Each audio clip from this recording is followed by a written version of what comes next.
Hello， 大家好，我是一小点儿。本期视频跟大家分享一款做法和材料都非常简单，但是却非常好吃，也适合家庭制作的桃酥。桃酥的整个制作过程很快，所以我们在开始之前就要把烤箱预热到170摄氏度。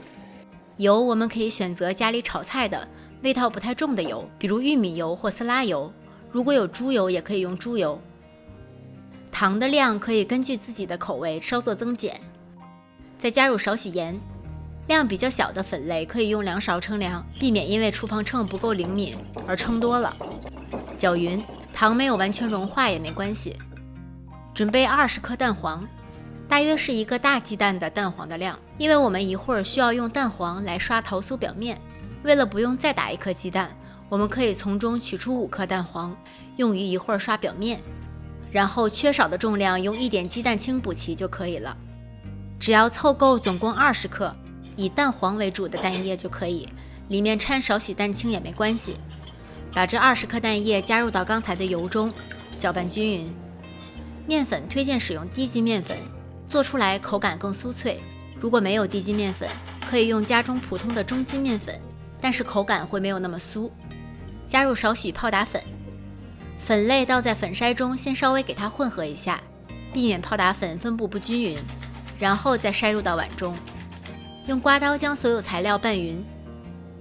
我这里没有加核桃仁，如果你想加核桃仁，可以在拌匀后加入25克切碎的熟核桃仁拌匀。因为面粉的吸水性会不一样，所以拌好的面团可能比我这个软一点或者稍微干一点都没有关系。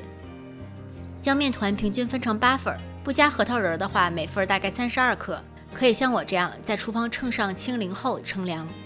将每份面团搓成圆球，摆在垫了硅胶垫或者烘焙纸的烤盘中，每个面团之间要留足够的空隙。用手指将每个小面团按扁，边上裂开点也没关系。按好之后中间会稍微凹一点，这样烤好之后桃酥表面就会是平的了。按扁之后直径大约6厘米。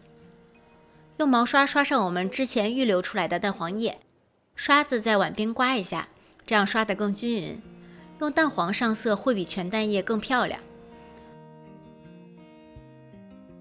最后在表面点缀上少许芝麻，可以先倒在勺子里，再拨到每个桃酥上面，这样就不会撒得到处都是了。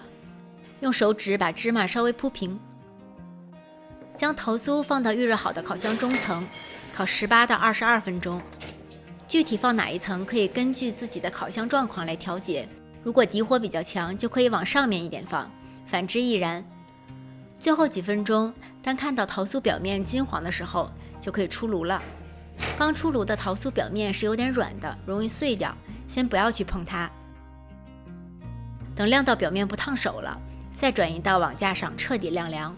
彻底晾凉之后，它才会变得酥脆。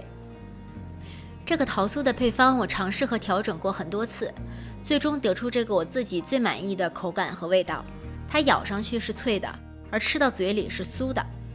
用料也更适合家庭制作，用最简单的食材就可以制作出超美味的桃酥啦。